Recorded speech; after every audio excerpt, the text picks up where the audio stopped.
I'm back. I'm at Darkness over Cumbria this weekend, and I have very special guests with me. Organizer of Darkness of Cumbria Festival and mastermind of NeCrow Events, Rebecca Collins. Hello. Please welcome. My first question is, let's summarize that day one. It's been very good lineup, good weather. How it's been for you? It's been good. Yeah, it's a little bit stressful at times, you know, but I've had a lovely time and it's been really cool. The bands were really great. Everyone got here, which was the main worry was, you know, getting Mary Mac, the band, over from France because they were on a later flight. So it was a bit of a rush to get them here in traffic, but yeah, they turned up. So once they turned up, I could relax a bit and be like, okay, we've got a festival. So yeah, day one was really good. Cold. It's bitterly cold in October in Cumbria, but yeah, it's been lovely. And I think everyone survived the night, so without getting frostbite, which is the main thing. Tell us a little bit more about today's lineup.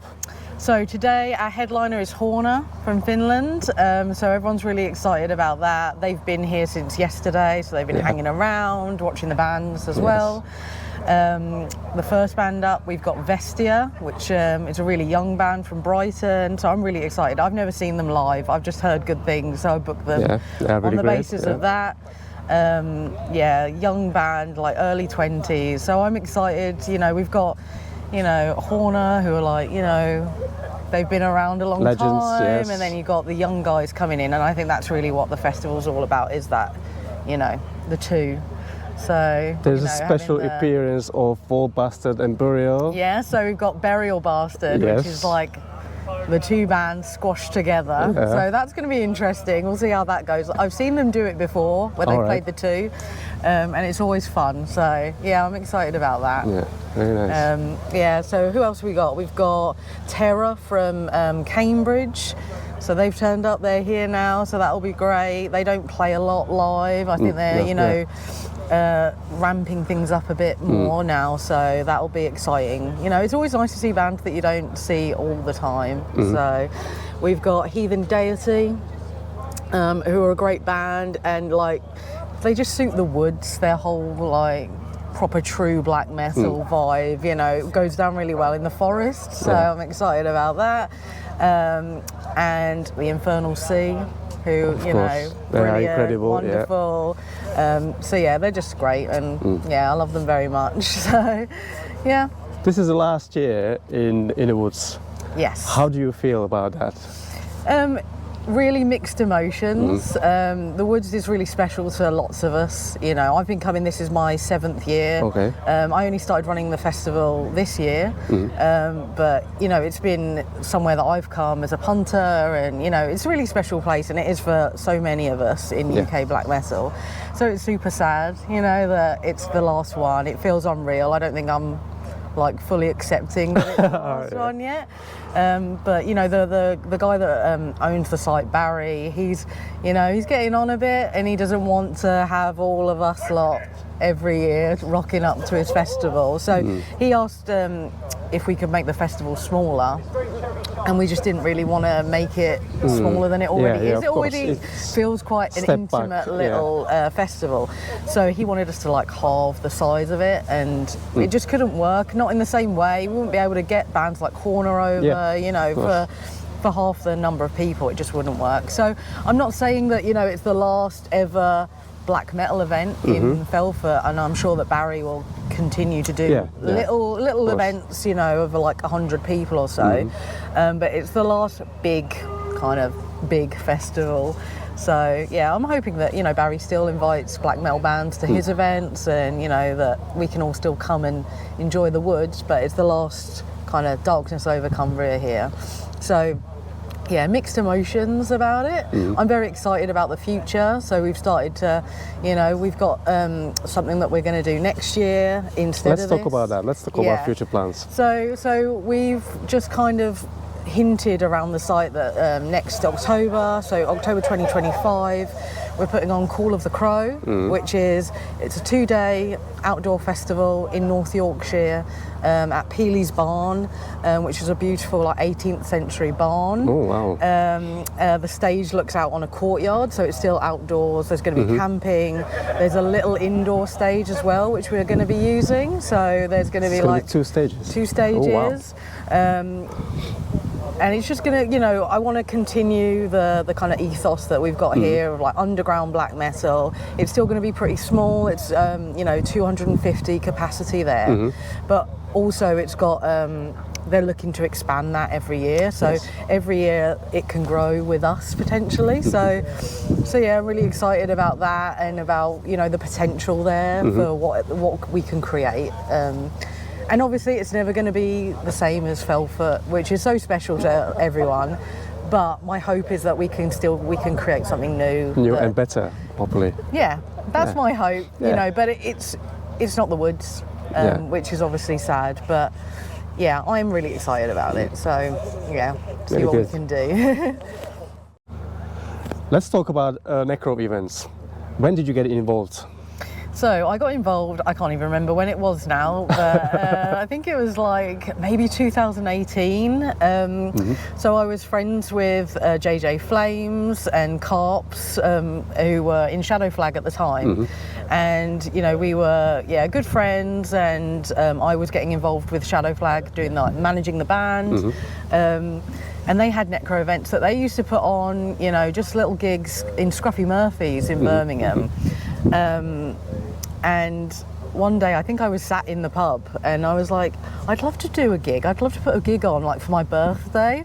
And I was like, rather than set something up, of my own, I'll ask JJ if I can just use NeCrow and like promote it that way. Cool. And he was like, yeah, so it was just going to be a one-off little birthday party for myself. And I just loved it.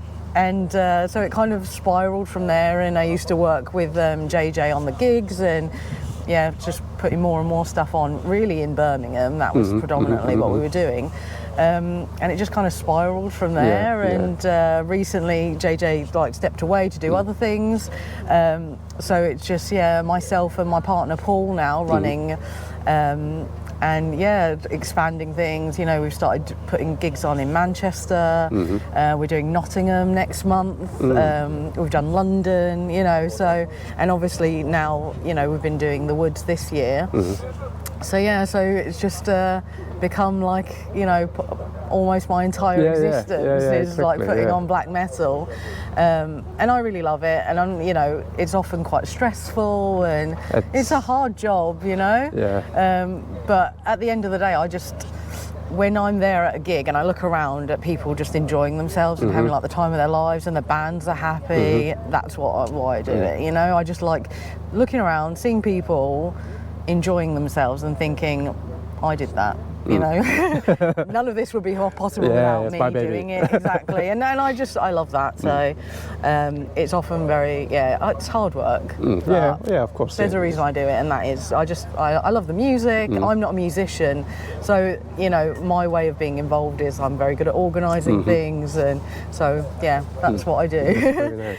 I really respect the fact that you don't overlook smaller bands and you still put young small bands into your bigger events. That's one of the things that's I don't think I could just run like a massive festival where it was all huge bands. I love the little bands, and that's what it's about. Discovering new things, and that's the main reason like I do it. It's great to have Horner on and like hang out with people, but I love the little bands, and helping them to get in front of audiences is really, a big part of why I do it. So that's really nice. Let's go back in time a little bit.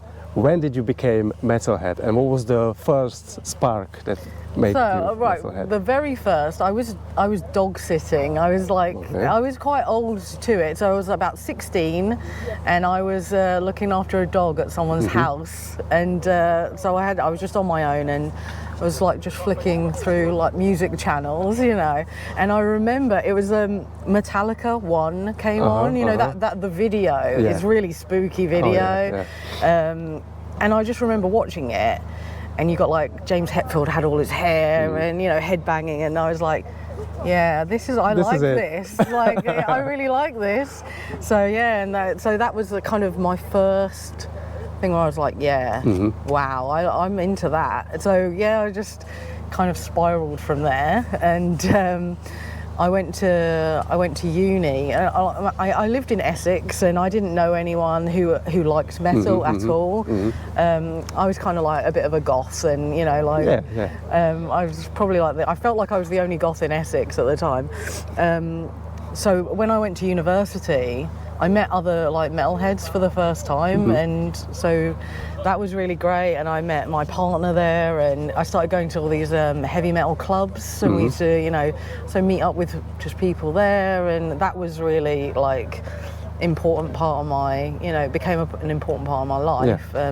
And I was studying anthropology, which is like the study of sort of society and culture.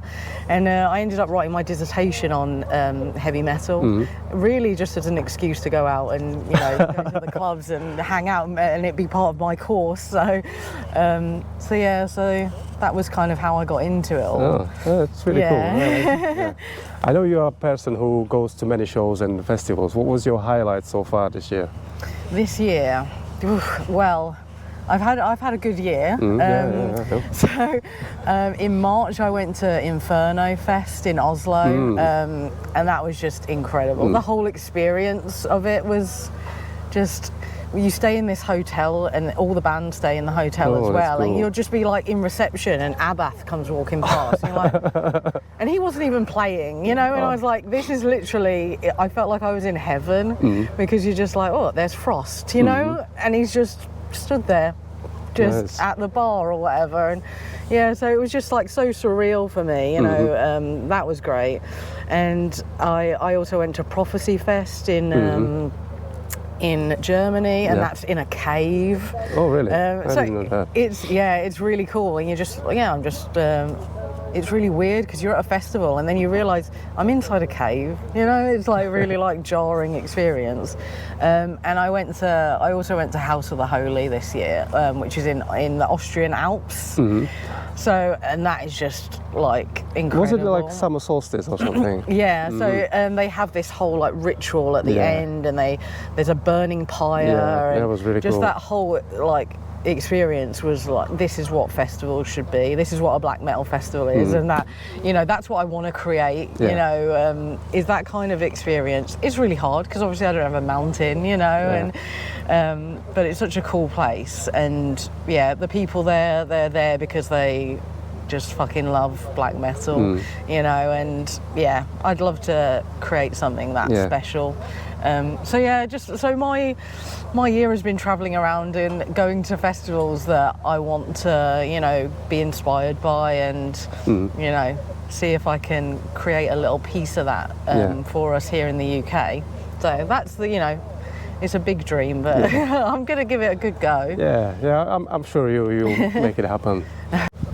Let's talk about mental health. It can be quite challenging, especially for a person of your level of stress and responsibility. How do you deal with mental health issues?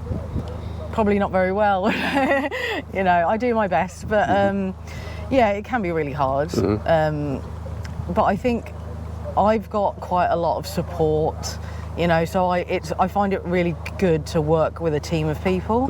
So I have my partner Paul, who I vent to if it's really good just to talk to someone and say, I've got this situation, and not even like, what do you think I should do about it, but just to have someone that you can say, I'm worried about the French band turning up, on time, and just having someone else to listen and like kind of share that with is really useful. I've got lots of friends, in the scene that have been, part of things for a long time. They've got a lot of experience as well, so it's really great to just be able to say, what do you think of this, and and feel like they care whether you do well or not is really useful. So just having a bit of a support network is really good and useful. And I mean, music is like how I deal with mental health stuff anyway, so just sticking on something that you can enjoy, you know, and sitting on your own for a bit, listening to music is helpful. Absolutely. Yeah, I think you know, I keep myself really busy with promoting, and that's probably how I'm dealing with stuff as well. Is just to keep myself busy doing things. You know, then if you're doing stuff, you're not, you know, you don't have time to be depressed. I don't have time to be depressed. That is so true. So yeah, so I think the promoting is kind of helps me a lot, you know, because at least I've got something I'm focusing on, and so yeah. How is your balance work, doing shows, promoting, organizing? How do you deal with that? It's difficult. I'm very lucky that my job's really flexible. So yeah,